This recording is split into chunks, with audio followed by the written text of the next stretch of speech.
ದಿಢೀರ್ ಅಂತ ಇಳಿಕೆ ಆಗುತ್ತಾ ಚಿನ್ನ ಮತ್ತು ಬೆಳ್ಳಿ ಬೆಲೆಗಳು? ಇವತ್ತಿನ ಈ ವಿಡಿಯೋ ತುಂಬಾ ಸ್ಪೆಷಲ್ ಆಗಲಿದೆ. ಯಾಕಂದ್ರೆ ಬಂಗಾರ ಮತ್ತು ಬೆಳ್ಳಿ ಖರೀದಿ ಮಾಡೋರಿಗೆ ದೊಡ್ಡ ಒಂದು ಹೊಸ ಬ್ರೇಕಿಂಗ್ ನ್ಯೂಸ್ ಅಂತಾನೆ ಹೇಳ್ಬಹುದು. ಒಂದು ಕಡೆಗೆ 1 ವರ್ಷಗಳ ಕಾಲ ಬಂಗಾರ ಖರೀದಿ ಮಾಡಬೇಡಿ ಅಂತ ನರೇಂದ್ರ ಮೋದಿಜಿ ಅವರು ಹೇಳಿಕೆ ಕೊಟ್ಟಿರೋದ್ರಿಂದ 1 ವರ್ಷದ ನಂತರ ಬೆಲೆ ಇಳಿಕೆ ಆಗುತ್ತಾ? ಹೌದು ವೀಕ್ಷಕರೇ, ಅದಕ್ಕಂದ್ರೆ ಕೇಂದ್ರ ಸರ್ಕಾರ ನರೇಂದ್ರ ಮೋದಿಜಿ ಅವರು ಈ ಒಂದು ಹೇಳಿಕೆ ಕೊಟ್ಟಿದ್ದಾರೆ. ನೀವು ಇವರ ಮಾತು ಸ್ವಲ್ಪ ವಿಚಾರವಾಗಿ ನೋಡಿದ್ರೆ ನಿಮಗೆ ಗೊತ್ತಾಗಬಹುದು. 1 ವರ್ಷಗಳ ಕಾಲ ನಿಮಗೆ ಆಭರಣ ತಗೊಳ್ಳೋದಿರ್ಲಿ, ಬಂಗಾರ ತಗೊಳ್ಳೋದಿದ್ರೆ 1 ವರ್ಷಗಳ ಕಾಲ ವೇಟ್ ಮಾಡಬೇಕು. ಇದರ ಹಿಂದೆ ಇರೋ ಕಾರಣ ಏನು ಎಲ್ಲ ಕೂಡ ನೋಡ್ತಾ ಹೋಗೋಣ. ಇನ್ನೊಂದು ಕಡೆಗೆ ವೀಕ್ಷಕರೇ, ನಿಮಗೂ ಕೂಡ ಆಸೆ ಇದ್ರೆ ಬಂಗಾರದ ಬೆಲೆ ಇಳಿಕೆ ಆಗಲಿ ಅಂತ ಆಸೆ ಇದ್ರೆ ಬೇಗನೆ ವಿಡಿಯೋಗೆ ಲೈಕ್ ಮಾಡೋದರ ಮೂಲಕ ವಿಡಿಯೋಗೆ ಸಪೋರ್ಟ್ ಮಾಡಿ. ಹಾಗೂ ನಾವು ಕೇಳೋ ಪ್ರಶ್ನೆಗೆ ದಯವಿಟ್ಟು ಪ್ರತಿಯೊಬ್ರು ಕೂಡ ಕಮೆಂಟ್ ಅಲ್ಲಿ ಉತ್ತರ ಕೊಡಿ. ನಿಮ್ಮ ಪ್ರಕಾರ ಬಂಗಾರದ ಸರಿಯಾದ ಬೆಲೆ ಎಷ್ಟಾಗಬೇಕು? ಬಡ ಜನರು ಕೂಡ ಬಂಗಾರವನ್ನ ಸುಲಭವಾಗಿ ಖರೀದಿ ಮಾಡಿರ್ಬೇಕು. ನಿಮ್ಮ ಅನಿಸಿಕೆ ದಯವಿಟ್ಟು ಕಮೆಂಟ್ ಮಾಡಿ. ನೋಡಿ ವೀಕ್ಷಕರೇ, ಹೋದ 20 ವರ್ಷಗಳ ಹಿಂದೆ 10 ಗ್ರಾಂ ಬಂಗಾರದ ಬೆಲೆ ಕೇವಲ ಅಂದ್ರೆ 40 ರಿಂದ 30 ಸಾವಿರ ರೂಪಾಯಿಗೆ 10 ಗ್ರಾಂ ಸಿಗ್ತಾ ಇತ್ತು. ಆದ್ರೆ ಇವತ್ತು 1,50,000 ರೂಪಾಯಿ ಗಡಿಯತ್ತ. ಇನ್ನು ಬೆಳ್ಳಿ 1 ಕೆಜಿಗೆ 2 ಲಕ್ಷ ಅಲ್ಲ 3 ಲಕ್ಷ ರೂಪಾಯಿವರೆಗೂ ಬಂದಿರುವಂತದ್ದು. ಆದ್ರೆ ನಾವು ಒಂದು ನಿಮಗೆ ಚಾರ್ಟ್ ತೋರಿಸ್ತೇವೆ ನೋಡಿ ವೀಕ್ಷಕರೇ. ಆ ಒಂದು MCX ಚಾರ್ಟ್ ಅಲ್ಲಿ ಮುಂದೆ ಬೆಲೆ ಏನಾಗಬಹುದು, ಎಲ್ಲಿ ತನಕ ಹೋಗಬಹುದು, ಎಲ್ಲಿ ತನಕ ಇಳಿಬಹುದು ಎಂಬುದನ್ನ ನೀವು ಮನೆಯಲ್ಲೇ ಕುಳಿತು ಮೊಬೈಲ್ ಫೋನ್ ಮೂಲಕ ನೋಡಬಹುದು. ವೀಕ್ಷಕರೇ, ಈ ವಿಡಿಯೋ ಪೂರ್ತಿಯಾಗಿ ನೋಡಿ, ತುಂಬಾ ಇಂಟ್ರೆಸ್ಟಿಂಗ್ ಆಗಲಿದೆ. ನೋಡಿ, ಮೊದಲಿಗೆ ನಾವು ನಿಮಗೆ MCX ಅಂದ್ರೆ ಮಲ್ಟಿ ಕಾಮೋಡಿಟಿ ಚಾರ್ಟ್ ತೋರಿಸ್ತಾ ಇದ್ದೇವೆ. ಇದು ಬೆಳ್ಳಿ ವ್ಯಾಲ್ಯೂ ನೀವು ನೋಡ್ತಿರಬಹುದು, ಯಾವ ತರ ಇಲ್ಲಿ ಇಳಿಕೆ ಏರಿಕೆ ಆಗ್ತಾ ಇದೆ ಅಂತ.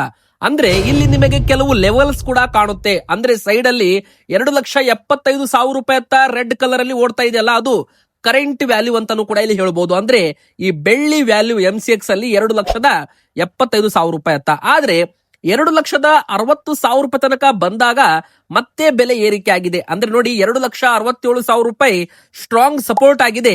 2,75,000 ರೂಪಾಯಿ ಬರ್ತಾ ಇದ್ದಂತೆ ಕೆಳಗೆ ಹೋಗ್ತಾ ಇತ್ತು ಬೆಲೆ, ಅದು ರೆಸಿಸ್ಟೆನ್ಸ್ ಆಗಿತ್ತು.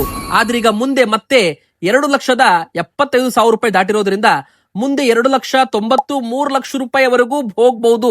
ಒಂದು ವೇಳೆ 2,70,000 ರೂಪಾಯಿ ಗಡಿ ದಾಟಿ 2,80,000 ರೂಪಾಯಿ ಗಡಿ ದಾಟಿದ್ರೆ, ಇನ್ನು ಇಳಿಕೆ ಆಗುವಾಗ 2,60,000 ರೂಪಾಯಿ ಗಡಿ ದಾಟಿದ್ರೆ, ಅಂದ್ರೆ ಕೆಳಗೆ ಬಂದ್ರೆ ಮತ್ತೆ 2,50,000 ರೂಪಾಯಿ ಅತ್ತ ಬೆಳ್ಳಿ ಬೆಲೆ ಹೋಗಬಹುದು. ಅಂದ್ರೆ ಸಪೋರ್ಟ್ ಬ್ರೇಕ್ ಆದ್ರೆ ನೋಡಿ, 2,65,000 ರೂಪಾಯಿ ಒಂದು ಸ್ಟ್ರಾಂಗ್ ಸಪೋರ್ಟ್ ಅಂತ ಇಲ್ಲಿ ಕರಿತೀವಿ, ಒಂದು ಬೇಸ್ಮೆಂಟ್ ಅಂತ ಕರಿತೀವಿ. ಅದು ಏನಾದ್ರೂ ಬ್ರೇಕ್ ಆದ್ರೆ 2,50,000 ರೂಪಾಯಿ ತನಕ ಬೆಲೆ ಹೋಗಬಹುದು. ಹಾಗಾದ್ರೆ ಇವತ್ತು ಬೆಳ್ಳಿ ಬೆಲೆ 1 ಕೆಜಿಗೆ 2,85,000 ರೂಪಾಯಿ ಇರುವಂತದ್ದು. ಇದು ನೋಡಿ 1 ಕೆಜಿ ಬೆಳ್ಳಿ ಬೆಲೆ ಆಗಿದೆ. ಇದ್ರ ಮೇಲೆ 3% GST ಹಾಗೂ ಮೇಕಿಂಗ್ ಚಾರ್ಜ್ ಅಂತ ಎಕ್ಸ್ಟ್ರಾ ಇರುತ್ತೆ ವೀಕ್ಷಕರೇ. ಇದು ಕೇವಲ ಬೆಳ್ಳಿ ಗಟ್ಟಿ ವ್ಯಾಲ್ಯೂ ಅಂತಾನು ಕೂಡ ನಾವಿಲ್ಲಿ ಕರಿಬಹುದು. ನೋಡಿ, ಯಾವಾಗ ಬೆಳ್ಳಿ ಬೆಲೆ ಇಳಿಕೆ ಆಗುತ್ತೆ ಅವಾಗ ಬಂಗಾರದ ಬೆಲೆ ಕೂಡ ಇಳಿಕೆ ಆಗ್ಬೇಕು. ನೋಡಿ, ಇಲ್ಲಿ ಬೆಳ್ಳಿ ಮತ್ತು ಬಂಗಾರ ಖರೀದಿ ಮಾಡೋರು 1 ವರ್ಷಗಳ ಕಾಲ ಖರೀದಿ ಮಾಡಬಾರ್ದು ಅಂತ ಕೇಂದ್ರ ಸರ್ಕಾರ 15% ಎರಡೂ ಮೇಲೆ ಆಮದು ಸುಂಕ ಏರಿಕೆ ಮಾಡಿರುವಂತದ್ದು. ಕೇವಲ ಬಂಗಾರ ಮಾತ್ರ ಅಲ್ಲ, ಬೆಳ್ಳಿ ಪ್ಲಾಟಿನಂ ಮೇಲೂ ಕೂಡ 15% ಆಮದು ಸುಂಕವನ್ನ ಏರಿಕೆ ಮಾಡಿದ್ದಾರೆ. ನೋಡಿ ವೀಕ್ಷಕರೇ, ಯಾವಾಗ ಎಲ್ಲ ಭಾರತದ ಜನರು ಬಂಗಾರ ಖರೀದಿ ಮಾಡ್ತಾರೆ, ಬಂಗಾರದ ಅಂಗಡಿಯವರು ಹೋಲ್ಸೇಲರ್ಸ್ ಕಡೆಯಿಂದ ಖರೀದಿ ಮಾಡ್ತಾರೆ, ಹೋಲ್ಸೇಲರ್ಸ್ ಇಂಪೋರ್ಟರ್ಸ್ ಕಡೆಯಿಂದ ಖರೀದಿ ಮಾಡ್ತಾರೆ. ಅಂದ್ರೆ ಹೋಲ್ಸೇಲರ್ಸ್ ಡೀಲರ್ಸ್ ಏನಿರ್ತಾರೆ ನೋಡಿ, ಅವರು ಬೇರೆ ದೇಶಗಳಿಂದ ಬಂಗಾರವನ್ನ ಆಮದು ಮಾಡ್ತಾರೆ, ಇಂಪೋರ್ಟ್ ಮಾಡ್ತಾರೆ. ಅವಾಗ ನಾವು ಡಾಲರ್ಸ್ ಅಲ್ಲಿ ಹಣವನ್ನ ಕೊಡಬೇಕು. ಅಂದ್ರೆ ಫಾರಿನ್ ಎಕ್ಸ್ಚೇಂಜ್ ಆಗುತ್ತೆ. ಇಲ್ಲಿ ನಮ್ದು ರೂಪಾಯಿ ಮೌಲ್ಯ ಕುಸಿಯುತ್ತೆ ವೀಕ್ಷಕರೇ. ಯಾವಾಗ ನಾವು ಹೆಚ್ಚು ಆಮದು ಮಾಡ್ಕೊಳ್ತೀವಿ, ನಮ್ಮ ಭಾರತದ ರೂಪಾಯಿ ಮೌಲ್ಯಕ್ಕೆ ಡಿಮ್ಯಾಂಡ್ ಕಡಿಮೆ ಆಗುತ್ತೆ, ಅವಾಗ ರೂಪಾಯಿ ಮೌಲ್ಯ ಕುಸಿಯುತ್ತೆ ವೀಕ್ಷಕರೇ. ಸೊ ನಾವು ಬಂಗಾರ ಬೆಳ್ಳಿ ಖರೀದಿ ಮಾಡೋದು ಸ್ವಲ್ಪ ಕಡಿಮೆ ಮಾಡಿದ್ರೆ ಭಾರತ ತಮ್ಮ ಒಂದು ಫಾರಿನ್ ರಿಸರ್ವ್ ಅನ್ನ ಉಳಿಸಬಹುದು. ಭಾರತದ ಹತ್ರ ಇರುವ ವಿದೇಶಿ ವಿನಿಮಯ ಬಂಡವಾಳ ಖಾಲಿ ಆಗೋದಿಲ್ಲ. ಯಾವಾಗ ವಿದೇಶಿ ವಿನಿಮಯ ಬಂಡವಾಳ ಖಾಲಿ ಆಗುತ್ತೆ ಅವಾಗ ಕಚ್ಚಾ ತೈಲ ಬೆಲೆ ಏರಿಕೆ ಆಗ್ಬಹುದು, ರೂಪಾಯಿ ಮೌಲ್ಯ ಕುಸಿತವಾದ್ರೆ ಎಲ್ಲಾ ಬೆಲೆ ಏರಿಕೆ ಆಗ್ಬಹುದು, ಇನ್ಫ್ಲೇಷನ್ ಆಗ್ಬಹುದು. ಹೀಗಾಗಿ ಸರ್ಕಾರ 1 ವರ್ಷಗಳ ಕಾಲ ಬಂಗಾರವನ್ನ ಖರೀದಿ ಮಾಡಬೇಡಿ ಅಂತ ಕೇಂದ್ರ ಸರ್ಕಾರ ಹೇಳಿದ್ದು. ಆದ್ರೆ ವೀಕ್ಷಕರೇ, ನೀವು ಬಂಗಾರದ MCX ಚಾರ್ಟ್ ಕೂಡ ಸ್ಕ್ರೀನ್ ಮೇಲೆ ನೋಡ್ತಿರ್ಬೋದು. ಮಲ್ಟಿ ಕಾಮೋಡಿಟಿ ಎಕ್ಸ್ಚೇಂಜ್ ಅಲ್ಲಿ ಬೆಲೆ 1,59,000 ರೂಪಾಯಿ ಇದೆ. ಆದ್ರೆ ಬುಲಿಯನ್ಸ್ ಮಾರ್ಕೆಟ್ ಅಲ್ಲಿ ಬೆಲೆ 1,53,000 ರೂಪಾಯಿ ಇದೆ. ಇದು ಇನ್ನೂ ಕೂಡ ಅಡ್ಜಸ್ಟ್ಮೆಂಟ್ ಆಗಿಲ್ವಾ, ಅಥವಾ ಬೆಲೆ ಮತ್ತೆ ಇಳಿಕೆ ಆಗೋ ಮುನ್ಸೂಚನೆ ಇದೆಯಾ ಎಂಬುದು ಇನ್ನೂ ಕೂಡ ಅರ್ಥ ಆಗ್ತಾ ಇಲ್ಲ ವೀಕ್ಷಕರೇ. ನಾವು ನಿಮಗೆ ಚಾರ್ಟ್ ಪ್ರಕಾರ ಹೋಗೋದಾದ್ರೆ ಇಲ್ಲಿ ನೋಡಿ, 1,50,000 ರೂಪಾಯಿ ತನಕ ಬೆಲೆ ಇತ್ತು. ನಂತರ 15% ಸುಂಕ ಏರಿಕೆ ಆದಾಗ ಬೆಲೆ 1,63,000 ರೂಪಾಯಿ ತನಕ ಹೋಗಿತ್ತು. ನಂತರ ಒಂದು ಸ್ಟ್ರಾಂಗ್ ಸಪೋರ್ಟ್ ಅಂತ 1,60,000, 1,59,000 ಇಲ್ಲಿ ಒಂದು ರೇಂಜ್ ಬೌಂಡ್ ಮೂವ್ಮೆಂಟ್ ಅಲ್ಲಿ ಸಿಕ್ಕಾಕಿಕೊಂಡಿದೆ. ಒಂದು ವೇಳೆ ಬಂಗಾರ 1,64,000 ರೂಪಾಯಿ ದಾಟಿದ್ರೆ ಮತ್ತೆ 1,70,000 ಆಗ್ಬಹುದು, 1,80,000 ರೂಪಾಯಿ ತನಕನೂ ಹೋಗಬಹುದು ಅಂತ ಇಲ್ಲಿ ಚಾರ್ಟ್ ಅನಲೈಸಿಸ್ ಮೂಲಕ ಗೊತ್ತಾಗುತ್ತೆ.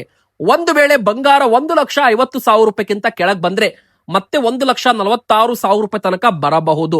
ಆದ್ರೆ ಏರಿಕೆ ಆಗುತ್ತೋ ಇಲ್ಲಿಂದ ಇಳಿಕೆ ಆಗುತ್ತೋ ಅದು ಇಂಟರ್ನ್ಯಾಷನಲ್ ಮಾರ್ಕೆಟ್ ಮೇಲೆ ಡಿಪೆಂಡ್ ಆಗಿರುವಂತದ್ದು.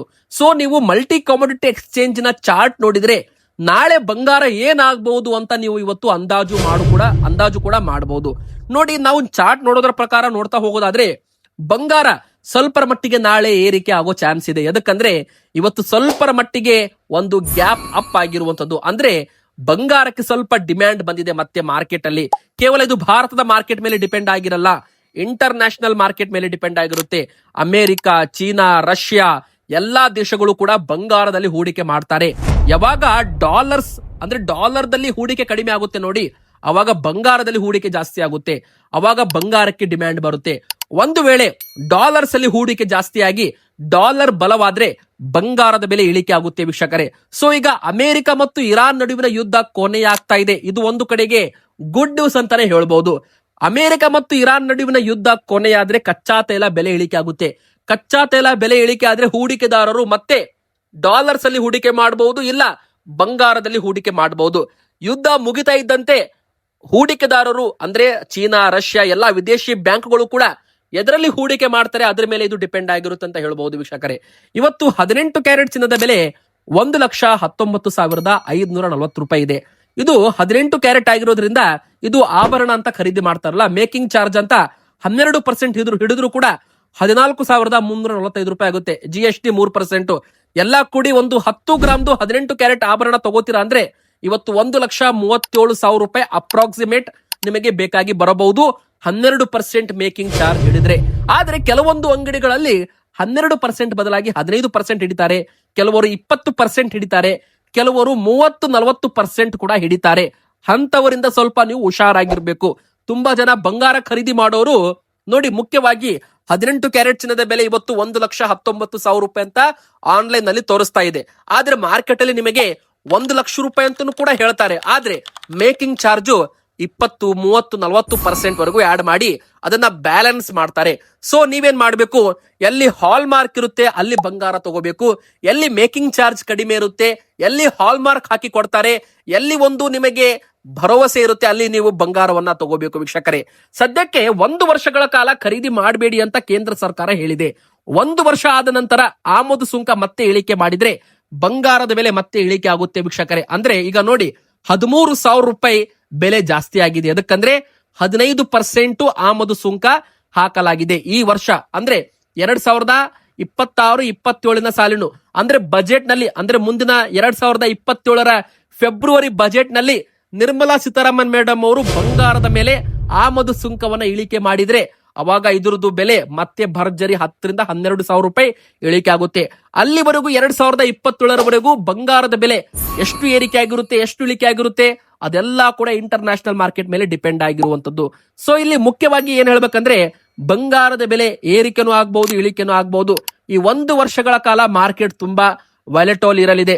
ಒಂದು ವೇಳೆ ಕೇಂದ್ರ ಸರ್ಕಾರ ಮತ್ತೆ ಆಮದು ಸುಂಕ ಇಳಿಕೆ ಮಾಡಿದ್ರೆ ಬೆಲೆ ಮತ್ತೆ ಭರ್ಜರಿ ಇಳಿಕೆ ಆಗುತ್ತೆ, ಒಂದು ವೇಳೆ ಮತ್ತೆ ಏರಿಕೆ ಮಾಡಿದ್ರೆ ಮತ್ತೆ ಏರಿಕೆ ಆಗುತ್ತೆ. ಸೊ ಇದು ಮುಂದಿನ ಬರೋ ವಿಡಿಯೋದಲ್ಲಿ ಏನಾಗುತ್ತೆ ಅಂತ ನಾವು ನೋಡೋಣ. ಇನ್ನೊಂದು ಕಡೆಗೆ 22 ಕ್ಯಾರೆಟ್ ಚಿನ್ನದ ಬೆಲೆ 1,46,100 ರೂಪಾಯಿ ಇದೆ. 10 ಗ್ರಾಮ್ 22 ಕ್ಯಾರೆಟ್ ಚಿನ್ನದ ಬೆಲೆ 1,46,000 ರೂಪಾಯಿ ತನಕ ಬಂದಿದೆ. ಇದ್ರ ಮೇಲೆ ಮೇಕಿಂಗ್ ಚಾರ್ಜ್ ಇರುತ್ತೆ.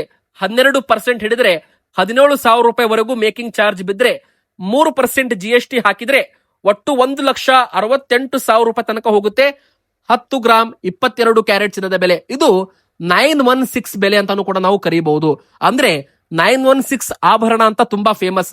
ನೋಡಿ, ಯಾವತ್ತೂ ಕೂಡ ನೀವು ಬಂಗಾರ ಆಭರಣ ತಗೋತೀರಪ್ಪ ಅಂದ್ರೆ ನೀವು ಯಾವತ್ತಿದ್ರೂ ಕೂಡ 22 ಕ್ಯಾರೆಟ್ 916 BIS ಹಾಲ್ ಮಾರ್ಕ್ ಆಧಾರಿತ ಬಂಗಾರದಲ್ಲಿ ಹೂಡಿಕೆ ಮಾಡಿ. ಎದಕ್ಕಂದ್ರೆ ಬಂಗಾರದ ಮೇಲೆ ಹಾಲ್ ಮಾರ್ಕ್ ಇಲ್ಲ ಅಂದ್ರೆ ಆ ಬಂಗಾರಕ್ಕೆ ಯಾರೂ ಕೂಡ ಗ್ಯಾರಂಟಿ ಕೊಡೋದಿಲ್ಲ ವೀಕ್ಷಕರೇ. ಯಾವಾಗ ನೀವು ಒಂದು ಆಭರಣ ತಗೊಂಡಿರ್ತೀರಾ ಅದ್ರ ಮೇಲೆ ನೀವು ಮೇಕಿಂಗ್ ಚಾರ್ಜ್ ಕೊಟ್ಟಿರ್ತೀರಲ್ಲ, ಈಗ 17,000 ರೂಪಾಯಿ ನೀವು ಮೇಕಿಂಗ್ ಚಾರ್ಜ್ 12% ಹಾಗೆ ಕೊಡ್ತಾ ಇದ್ದೀರಪ್ಪ ಅಂದ್ರೆ ಅದು ನಿಮಗೆ ದೊಡ್ಡ ನಷ್ಟ ಅಂತಾನೆ ಹೇಳ್ಬಹುದು. ಮತ್ತೆ ನೀವು ಮಾರಾಟ ಮಾಡಕ್ ಹೋಗ್ತೀರಾ ಅಂದ್ರೆ ಅದು 17,000 ರೂಪಾಯಿ ಡೈರೆಕ್ಟ್ ಆಗಿ ಮೈನಸ್ ಮಾಡ್ತಾರೆ. ಅದರಿಂದ ಕಡಿತ ಮಾಡ್ತಾರೆ. ಇವತ್ತು ನೀವು 1,00,000 ರೂಪಾಯಿದು ಬಂಗಾರ ತಗೊಂಡು ಅಂಗಡಿಯಿಂದ ಹೊರಗಡೆ ಬಂದ್ರೆ ಮತ್ತೆ ನೀವು ವಾಪಸ್ ಅಂಗಡಿಗೆ ಒಳಗೆ ಹೋಗಿ ಮಾರಾಟ ಮಾಡ್ತೀರಪ್ಪ ಅಂದ್ರೆ ಆ ಒಂದು ಮೇಕಿಂಗ್ ಚಾರ್ಜ್ 12%, 12,000 ರೂಪಾಯಿ ನಿಮಗೆ ನಷ್ಟ ಅಂತ ಹೇಳ್ಬಹುದು. ಇವತ್ತು ನೀವು 1,00,000 ರೂಪಾಯಿಗೆ ಆಭರಣ ತಗೊಂಡಿರ್ತೀರಾ, ನಾಳೆ ಮತ್ತೆ ಮಾರಾಟ ಮಾಡ್ತೀರಾ ಅಂದ್ರೆ ನಿಮಗೆ 1,00,000 ರೂಪಾಯಿ ಕೊಡಲ್ಲ, 88,000 ರೂಪಾಯಿ ಕೊಡ್ತಾರೆ. 12,000 ರೂಪಾಯಿ ಮೇಕಿಂಗ್ ಚಾರ್ಜು ಅದನ್ನ ಮೈನಸ್ ಮಾಡ್ತಾರೆ ಮತ್ತು ವೇಸ್ಟೇಜ್ GST ಕೂಡ ನಿಮಗೆ ಲಾಸ್ ಅಂತಾನೆ ಹೇಳ್ಬಹುದು.